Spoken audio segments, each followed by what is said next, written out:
Welcome back, and thanks for sticking with us for this special edition of 7 News at 4.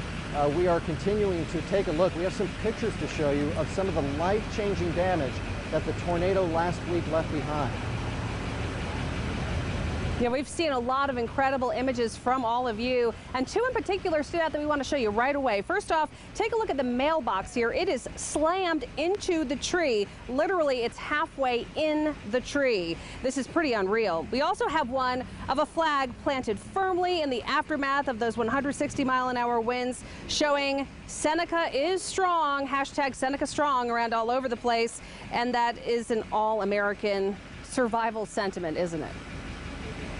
Now, we appreciate all the pictures, all the videos you're sending. Please keep them coming, and we'll show you some more. Right now, we're going to head to our Upstate studios. Anchor Gordon DILL is standing by live with more on how you can help out our viewers. A number of different ways that our viewers can help out, Gordon. Note here, Ben and Amy, thank you. Boy, when you watch all of these pictures and you hear from people who have lost loved ones or lost everything, the news can get really heavy and hard to handle. It gets very sad over time. And one of the things we can do here is tell you how easy it is for you to get involved and help. We're not going to do a phone bank this time. We're still doing the social distancing. But as Ben just said, there are several ways you can get involved. WSPA.com. You can go there. We've got a link set up. You click right there to donate. You can make sure that that money goes to the United Way and helps people in Oconee County, or helps people where Ben is, in Pickens County. You can also text 313-131. Estimated $200 million of damage there in Seneca. We just need to make a little bit to give people the food they need, the shelter. People need to stay in hotels during this time while their homes are rebuilt. Folks who have lost their homes will need things like the first month's rent at an apartment, little bits of clothing, little bits of shelter for people and neighbors in need in what was already a stressful time, the economy already struggling for so many people. $5 would make a difference.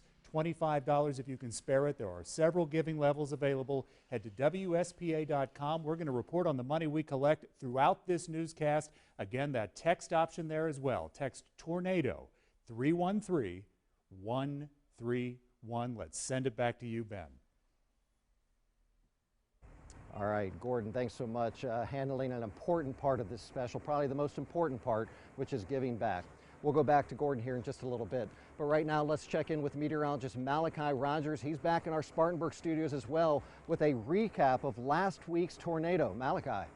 And thank you very much. And again, one of the things we talk about, and we're going to use this time to remind you the importance of having an alert system. Our WSPA weather app, Storm Team 7 app, was sending out alerts as these storms came closer to many locations, including Seneca, including Greenville, easily in many of those spots where you would have had a little bit of an alert as those storms are heading in your direction. As you just heard from a lot of the people that actually were impacted by these storms, they didn't have a lot of time as those storms rolled through. But that's why the importance of having the weather alert, having the weather applications on your phones so that they can alert you as those storms are approaching. As we were looking at the storms on that Monday morning, this is what showed up on our radar. What you see here, the colors that we indicate, the blues, the purples, the greens, indicate the storm rotation, the velocity, shows you how strong that is. And again, one of the other graphics that we use, the correlation coefficient, this actually picks up the debris in the atmosphere. And you can see just over Seneca, as we saw where those strong storms came, you see Highway 123 here,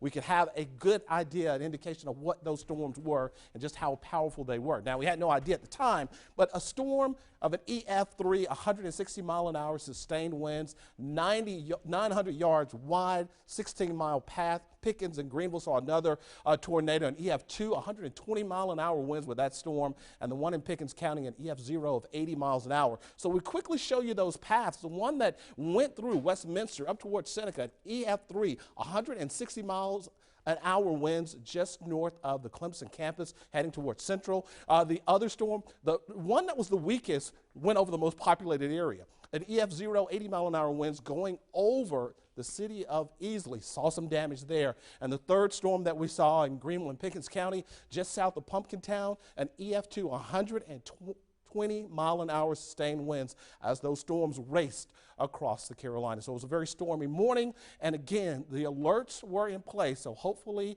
it gives you an opportunity to think of making sure you have the weather app so that you can be alerted anytime those severe storms are heading in your direction. Malachi, thank you so much. You know, Borg-Warner is a major employer. In fact, it is the major employer for Oconee County, the #1 employer in the county with close to 1,000 workers there. Now, they were devastated by the tornado. The plant was completely destroyed, and of course, they lost a security guard. In fact, this is the largest employer, and while clearly they are trying to get things back and going again, working on that rebuilding plan, employees tell me their hearts are with Jack Harville's family. This is the back. So you see it's the South Carolina state with our little logo in the upstate area. And it says, "We are Borg-Warner Strong." The public can buy them as well. Borg-Warner employees can buy them.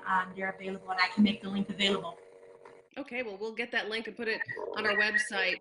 When it comes to the future, I guess it's pretty up in the air at the moment, right? As far as how long it'll take to get everything back together again. We know that we're doing everything to come back as quickly as possible. We are going to be back in Seneca bigger and stronger than ever. So from that perspective, it's not uncertain at all. It's just working through all the details, and there's a lot of decisions to make, but we'll be back here sooner than later. And you're getting a lot of help, like you're getting office space from various organizations. I mean, people are really helping you guys continue.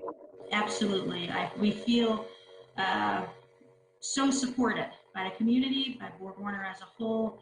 Our CEO of Borg-Warner has supported us and has promised us that he will be here with us once those first transfer cases come back off the line. So we are confident that we have all the support to be back here as soon as possible. Well, we have a link to help Kathy Harville, Jack's widow, on our website. We also have the link to those T-shirts if you want to get involved and get one of the Borg Strong T-shirts, which will go back to helping out the community. And just after the tornado struck, you think about the damage you see behind me here. Wiped out power, as you can imagine, 63,000 outages. We're going to check in with Duke Energy on their role in this recovery. That's coming up next.